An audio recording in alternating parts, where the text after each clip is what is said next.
ऐ रब कानात तेरे ही नाम से इब्ता करूँ, तेरे ही नाम से आगाज़। तू हलीम भी, तू करीम भी, तू मेरे ख्यालों में बसा मिसाल शमीम है। मेरे हुरफ तेरी अमानतें करके मनसूख तेरी ज़ात से, कुछ लफ्ज़ अपने नाचीज़ हवाले से सफराज करूँ।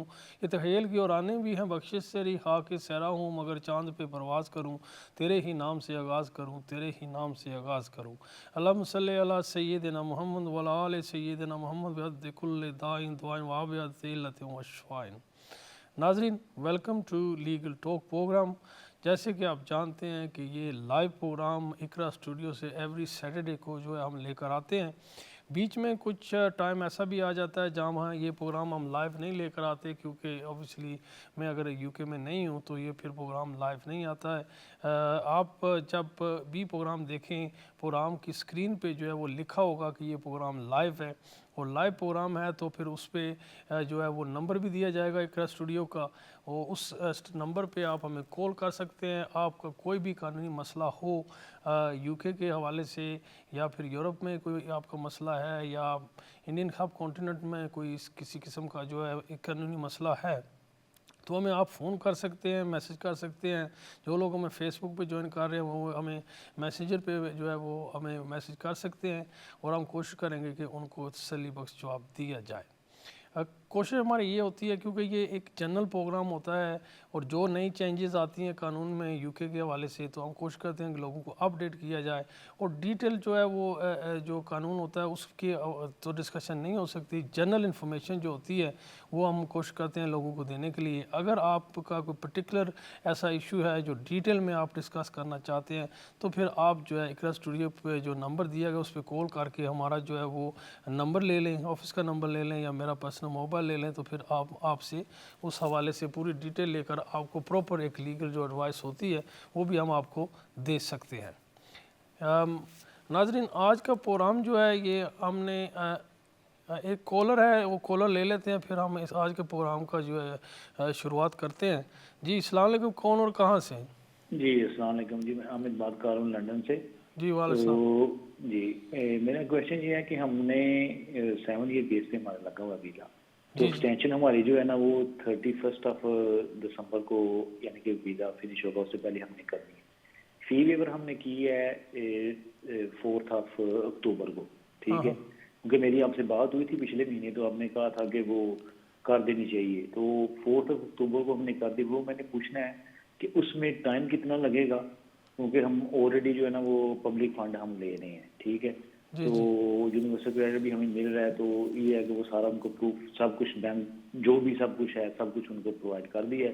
तो दूसरा ये मैंने पूछना था कि वो ईमेल वो सॉरी मैसेज आया था ई वीज़े के लिए, वो भी मैंने कोई 2 वीक से ज़्यादा हो गया वो अप्लाई किया था, लेकिन उसमें अभी तक भी शो कर रहा है कि अभी आपका जो है ना वो शो नहीं यानी कि वीज़े का शो नहीं हो रहा उसमें, कोई पता नहीं।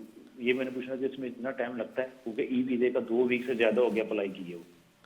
तो जी जी, ये मेरा क्वेश्चन है। थैंक यू वेरी मच आपका। जो ये जो है ना, मैंने इसीलिए आपको कहा था कि फ़ी एग्जामेशन पहले अप्लाई कर लेंगे। फ़ी एग्जामेशन जो है ना ये एटलीस्ट 2 माह से लेकर 3 माह तक जो है वो टाइम तो लगा रहे थर्ड हैं। ऑफ अक्टूबर को हमने कर दी हुई है, जी जी, थर्टी डाल फर्स्ट दिया तो अक्टूबर फिर पॉसिबल दिसंबर है को कि हम 2 माह तक आपका जो है ना वो आ जाए, डिपेंडिंग कि उनके पास कितनी रिक्वेस्ट आती हैं, क्योंकि आजकल फ़ीसें जो है वो बहुत ज़्यादा वो कर दी हैं उन्होंने। तो बहुत सारे लोग जो है वो फ़ी एग्जामेशन के इंटाइटल होते हैं, और फिर वो कोशिश करते हैं फ़ी एग्जामेशन एप्लीकेशन करने के लिए। उसकी वजह से फिर उनके पास काफ़ी बैकलॉग जो है वो हो जाता है, तो उसकी इस वजह से थोड़ा सा टाइम लगाते हैं।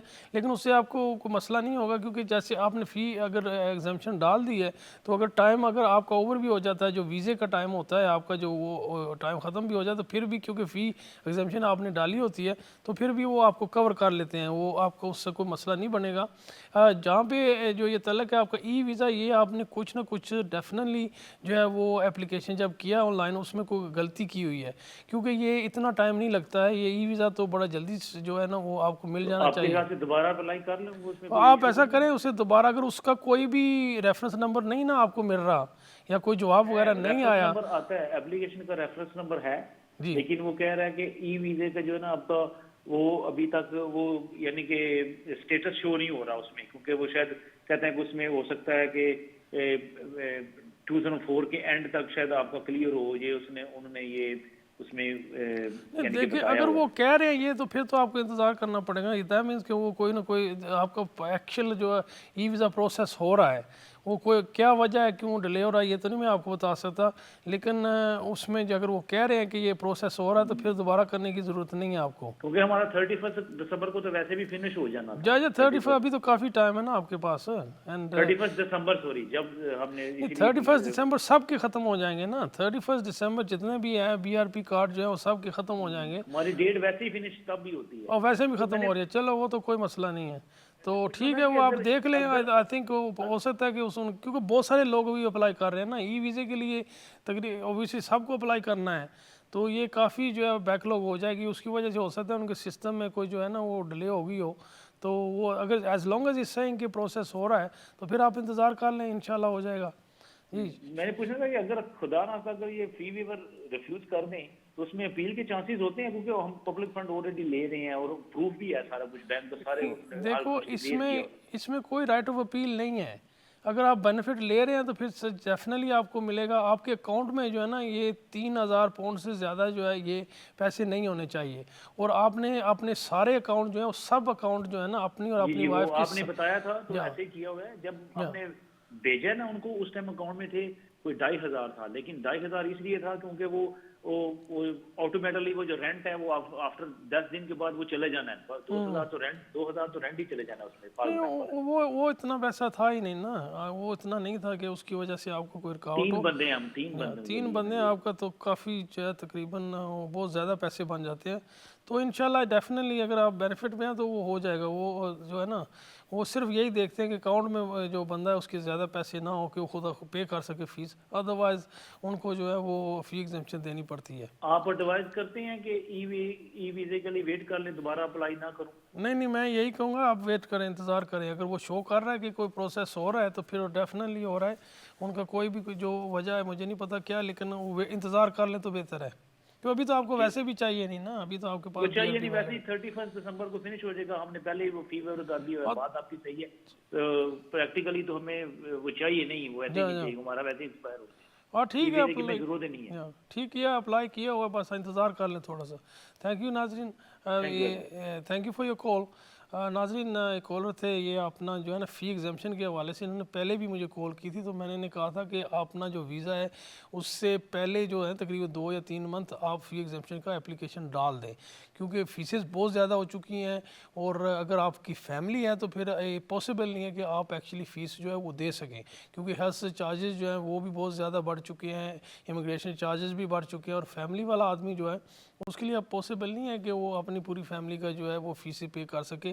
तो फिर उसके लिए आपको एक अपॉर्चुनिटी दी गई है कि आप फ़ी एग्जामेशन अप्लाई कर लें, अपने फाइनेंशियल हालात में बताएं कि आपके पास आप फ़ीस पे कर सकते हैं या नहीं, और वो आपके जितने भी अकाउंट होते हैं सब चेक करेंगे। या कुछ लोग क्या करते हैं, हमारे पास भी आते हैं, वो 1-2 अकाउंट हमें दे देते हैं, वो समझते हैं कि शायद ये अकाउंट वो चेक करेंगे, इस पर जो है वो इतना पैसा नहीं है तो हम we can get away with it. ऐसा बिल्कुल नहीं होता है। जब वो आप वो डॉक्यूमेंट भेजेंगे, फ़ी एग्जामेशन अप्लाई करेंगे, तो क्या होता है कि वो आपके नाम पे हर एक बैंक पे वो चेक करते हैं, उनके पास फैसिलिटी मौजूद है। अगर आपके नाम पे किसी भी बैंक पे जो है वो अकाउंट होगा तो उनको पता चल जाता है, वो फिर आपको कहेंगे कि इस अकाउंट के भी आप जो है वो स्टेटमेंट साथ भेजें। उसमें सिर्फ डिले ही होगा, और ऑब्वियसली उससे तो ना आपको कोई फ़ायदा होगा और नुकसान ही होगा। अगर आप दूसरे अकाउंट में कोई पैसे हैं तो आप अपना टाइम ज़ाया कर रहे हैं, तो इसलिए ऐसा मत करें। डेफिनेटली जो है अगर आपका टाइम जो पीरियड है जो वीज़ा का वो ख़त्म अगर हो जाता है और जवाब नहीं आता फ़ी एग्जामेशन का, तो उससे भी कोई फ़र्क नहीं पड़ता, क्योंकि वो उनके पास वो एप्लीकेशन पड़ा हुआ है। जब वो आएगा तो उसके बाद आपको वो टाइम पीरियड देते हैं कि इस टाइम के अंदर अंदर जो है आप अपना एप्लीकेशन डाल लें। तो नाज़रीन नेक्स्ट कॉलर ले लेते हैं। जी अस्सलाम वालेकुम, कौन और कहाँ से? जी वालेकुम सलाम बैरिस्टर साहब। पहले तो मैं कहना चाहता हूँ कि माशाल्लाह ये जो आप एपिसोड करते हो जी तो जी ये बहुत अच्छा है। इससे जो है ना हमें भी काफ़ी वो होता है, गाइडेंस मिलती है। जी, मैंने थैंक जो यू। आपसे सवाल करना था वो ये है कि मेरे जो वालिद साहब हैं ना वो पाकिस्तान होते हैं, जी जी तो मैंने उनको यहाँ पे बुलाना था विजिट के लिए। एक दफ़ा हमने खुद एप्लीकेशन डाली, वो तो रिफ्यूज़ हो गई थी। होम ऑफिस ने ये कहा था कि उसमें जो फाइनेंशियल और सोशल और फैमिली टाइज जो है ना उसकी वजह से वो यही नहीं मान रहे कि वालिद साहब मेरे वापस जाएंगे। तो इसमें सवाल मेरा ये है कि मैं पूछना चाहता हूँ कि कौन से डॉक्यूमेंट्स हम साथ में लगाएं कि हम होम ऑफिस को मुतमईन कर दें कि जो बंदा यहाँ पे आएगा तो विजिट करके वापस भी चला जाएगा। देखिए ये एक को जो है ना, ये एक स्टैंडर्ड रिफ्यूज़ल है। ये जो भी अप्लाई करता है उसमें वो यही कहते हैं कि हमें जो है ना ये है कि आप जो है वापस नहीं जाएंगे। और इनफैक्ट उनके पास कोई ऐसा सबूत नहीं होता है, एक जो है ना फैक्ट पे बात नहीं होती है। और उसके लिए जो हमने कोशिश क्या करते हैं, हम ये कोशिश करते हैं कि जब भी हम विजिटर का एप्लीकेशन डालते हैं ना, हम पाकिस्तान की जितनी भी उनकी अटैचमेंट है, जितने भी उनके रिश्तेदार हैं वहाँ पे, जो भी उनके बहन भाई हैं, बेटे हैं, जो भी हैं, सब के जो है नाम डिटेल हम दे देते हैं एडिशनल इन्फॉर्मेशन में कि ये लोग वहाँ पे मौजूद हैं। इनकी अगर कोई ज़मीन है उसके हवाले से, कोई मकान है उसके हवाले से, अगर कोई रेंट वगैरह आ रहा है उसके हवाले से, ये सारी बातें जो है हम एडिशनल इन्फॉर्मेशन में डाल देते हैं टू इस्टेब्लिश कि उनकी जो है वहाँ पे जो है लिंक जो है वो काफ़ी स्ट्रॉन्ग है और वो आएंगे तो वापस भी जाएंगे। अगर ये सारी चीज़ें आप दे देते हैं, क्योंकि पहली इनकी इंस्ट्रक्शन जो हमारे ऑब्वियसली एक्सपीरियंस में आई है वो यही है कि ये कोशिश करते हैं कि वीज़ा जो है रिफ्यूज़ किया जाए। उसके बाद हम तो ऑफ्टन जो है दूसरी दफ़ा फिर एप्लीकेशन डालते हैं स्ट्रेट अवे, क्योंकि जो भी ऑब्जेक्शन वो लगाते हैं वो ऑब्जेक्शन नॉर्मली वो पेपर वर्क जो आप दे रहे हैं उसको देखते नहीं हैं और ऐसे ही हवा में जो है कोई ना कोई डिसीजन जो दे देते हैं, एक स्टैंडर्ड डिसीजन। तो फिर हम दोबारा कोशिश करते हैं कि फिर एप्लीकेशन किया जाए और उसमें वो जो भी इतराज़ लगाया वो इतराज़ उनको दोबारा वेरी क्लियर टर्म में जो एडिशनल इन्फॉर्मेशन है उसमें हमें एक्सप्लेन करें कि ये जो है आपने बात गलत की है, कानूनी तौर पे जो भी डॉक्यूमेंट थे या जो भी एविडेंस थे हमने प्रोड्यूस किए हैं, लेकिन आपने उनको सही तरीके से देखा नहीं। अगर वो फिर दोबारा रिफ्यूज़ करते हैं तो फिर हम जो है वो कोशिश ये करते हैं कि हम उन्हें जो है ना, एक जुडिशल व्यू होता है जो हाई कोर्ट में डाला जाता है। कोई भी गवर्नमेंट महकमा जब फैसला करता है, एक गैर कानूनी फैसला करता है, जो कानून कह रहा है या जो रिक्वायरमेंट थी डॉक्यूमेंट की वो तो सब दी गई और उसके अलावा भी रिफ्यूज़ल हो रहा है। और ऐसे जैसे कि एक स्टैंडर्ड रिफ्यूज़ल है कि हम ये नहीं मानेंगे कि आप वापस नहीं जाएंगे, जब उनके पास कोई ऐसा फैक्ट्स नहीं मौजूद। इनफैक्ट ऑन कॉन्ट्ररी आपने सब कुछ दिया हुआ है कि उनके पास तो वहाँ पे इतनी ज़्यादा स्ट्रॉन्ग लिंक्स हैं और इतने अरसे से वहाँ रह रहे हैं, वो डेफिनेटली वापस जाएंगे। तो फिर वो एक जुडिशल रिव्यू प्रोटोकॉल भी होता है उसके साथ। हम तो ऑफ्टन जुडिशल रिव्यू प्रोटोकॉल भी साथ ही जुडिशल रिव्यू के डाल देते हैं, क्योंकि उसका ये होता है कि उनकी जो फाइल है वो फिर जो होम ऑफिस का लॉयर होता है उसके पास चली जाती है और लॉयर ऑब्वियसली प्रॉपर्ली क्वालिफाइड होते हैं। तो वो जब देखते हैं कि ये तो कानूनी तौर पे इन्होंने पूरा अपना जो रिक्वायरमेंट थी ये तो उन्होंने पूरी की पूरी दी हुई है और डॉक्यूमेंट्री एविडेंस भी दी हुए हैं, और डिस्पाइट दैट कि होम ऑफिस ने जो फैसला किया है ये जो है कानून के मुताबिक नहीं है, तो वो फिर नॉर्मली एडवाइस यही करते हैं होम ऑफिस को कि आप क्लाइंट को कहें जिसने केस जमा किया कि वो केस अपना वापस लें, आप दोबारा फैसला करें जो कानून के दायरे के अंदर हो। तो वो ज़्यादा चांसेस फिर होते हैं कि उस वक्त जो है आपका वीज़ा लग जाता है। लेकिन obviously right from the day one आपने जो डॉक्यूमेंट लगाने हैं वो सही साथ होने चाहिए इन चीज़ों, क्योंकि हम रेगुलर ये काम करते हैं, हमें पता है कि ये चीज़ें वो जहन में लेकर आते हैं, तो हम वो सारी चीज़ें पहले ही उसका जवाब दे देते हैं। तो we make it very difficult for them to come out with the standard जो होता है ना रिफ्यूज़ल। अगर वो स्टैंडर्ड रिफ्यूज़ल पे आएंगे तो दैट मीन्स कि वो उन्होंने कानून फॉलो नहीं किया, फिर दोबारा हम अप्लाई करेंगे तो फिर और उनके लिए और मुश्किल हो जाएगा आपके ख़िलाफ़ फैसला देना। तो इंशाल्लाह आप अगर पहले किया हुआ है तो दोबारा कोशिश करें कि फिर एप्लीकेशन करें। अगर हमसे कराना चाहते हैं तो इकरा स्टूडियो से हमारा नंबर ले लें तो हम आपको इस बारे में असिस्ट कर सकते हैं। हमारा रिकॉर्ड एक्चुअली काफ़ी अच्छा है, क्योंकि हमने रियलाइज़ किया कि एडिशनल इन्फॉर्मेशन में जो है ना, जो उनकी लिंक होती है पाकिस्तान में, फैमिली लिंक्स हैं, प्रॉपर्टी लिंक्स हैं, बिजनेस लिंक्स हैं, वो सारी की सारी जो है बड़े डिटेल में एक्सप्लेन किया जाए। फैमिली स्ट्रक्चर जो है वो पूरी तरह जो एक्सप्लेन किया जाए एडिशनल इन्फॉर्मेशन में। यहाँ पे कितने लोग हैं, पाकिस्तान में कितने लोग हैं और उनका वहाँ पे सेटअप कैसा है, ये सारी चीज़ें एडिशनल इन्फॉर्मेशन में वो बता देनी चाहिए। क्योंकि मैंने देखा कुछ कंसल्टेंट क्या करते हैं कि एक साथ एक्स्ट्रा पेपर लगा देते हैं जिसमें वो ये सारी इन्फॉर्मेशन बड़ी लंबी चौड़ी 3-4 पेज की, 2 पेज की वो साथ में लगा देते हैं, लेकिन वो एक्चुअली जो है एंट्री क्लियरेंस ऑफिसर वो देखता नहीं है, उससे कोई फ़ायदा नहीं होगा। जो भी इन्फॉर्मेशन आप एप्लीकेशन के अंदर जो एडिशनल इन्फॉर्मेशन है उसमें डालेंगे वो ज़रूर देखता है। अब मसला ये है कि जो एडिशनल इन्फॉर्मेशन का जो स्पेस उन्होंने बनाई हुई है बड़ी लिमिटेड है, तो जो भी वो करेगा करेगा एप्लीकेशन, उसके पास इंग्लिश स्टैंडर्ड जो है बड़ा हाई होना चाहिए, वो अपनी बात 2-3-4 जो लाइंस में जो है वो एक्चुअली वो एक्सप्लेन कर सके। आम आदमी जो है अगर उसे एक्सपीरियंस नहीं होगा तो वो नहीं कर सकेगा, तो इसलिए वो बहुत ज़रूरी है कि एडिशनल इन्फॉर्मेशन में आप क्या इन्फॉर्मेशन देते हैं। Thank you for your call, इंशाल्लाह दोबारा ट्राई करें। और जैसे मैंने कहा है कि अगर आप हमसे कोई मज़ीद असिस्टेंस लेना चाहते हैं तो आप जो है वो इकरा स्टूडियो से हमारा नंबर ले लें। नाज़रीन, आज का प्रोग्राम तो ऑब्वियसली हमारा प्रोग्राम जो है ये कानून के कोई भी एरिया है जिसमें भी आपको कोई मसला है आप हमें सवाल कर सकते हैं। ज़्यादातर सवाल जो है वो इमिग्रेशन के हवाले से आते हैं, क्योंकि लोग इमिग्रेशन के जो है वो एक ऐसा इशू है जो बहुत सारे लोग आए होते हैं, उन्होंने एप्लीकेशन दिए होते हैं और फिर वर्क परमिट के हवाले से बहुत सारे लोग यहाँ आकर जो है उनके वर्क परमिट कैंसिल हो गए। फिर स्टूडेंट जो आजकल आ रहे हैं शॉर्ट टर्म स्टूडेंट वीज़े पे, तो इसके बारे में शॉर्ट टर्म वीज़े के बारे में मैं बात करूँगा। पहले आज के प्रोग्राम जो हमने एडवर्टाइज़ किया था कि हम एम्प्लॉयमेंट लॉ जो है यूके का, उसके हवाले से बात करेंगे। जो नई चेंजेस इस साल आ रही हैं एम्प्लॉयमेंट लॉ के हवाले से, उसके बारे में बात करना चाहते हैं। गवर्नमेंट ने एक बिल जो है वो पास कर रहे हैं एम्प्लॉयमेंट लॉ के हवाले से। वो कोशिश कर रहे हैं कि जो एम्प्लॉयमेंट लॉ थे वो एक्चुअली आउटडेटेड हैं, तो इनकी कोशिश है कि बेसिकली इसको अब रिफॉर्म किया जाए, कंपैटिबल किया जाए टुडेज जो फैमिली स्ट्रक्चर्स हैं, जो वर्किंग एनवायरनमेंट में, उसके साथ जो है वो कंपैटिबल कर रहे हैं इसको।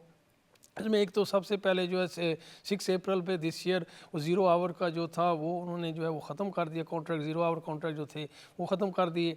इस अक्टूबर जो है ये अभी जो मंथ चल रहा है, इसमें उन्होंने एक नया जो है हैरेसमेंट के हवाले से जो है वो इंट्रोड्यूस किया है कि थर्ड पार्टी या कस्टमर जो हैं उनके हवाले से भी एम्प्लॉयर की ड्यूटी बना दी है कि कोई भी जो उनके कस्टमर हैं या जो थर्ड पार्टी है वो उनके एम्प्लॉय को जो है किसी तरीके से हैरेसमेंट ना कर सके। ये अब रिस्पॉन्सिबिलिटी जो है एम्प्लॉयर पे डाल दी है इस अक्टूबर से। इससे ज़्यादा जो वर्किंग एनवायरनमेंट और बेहतर होगा।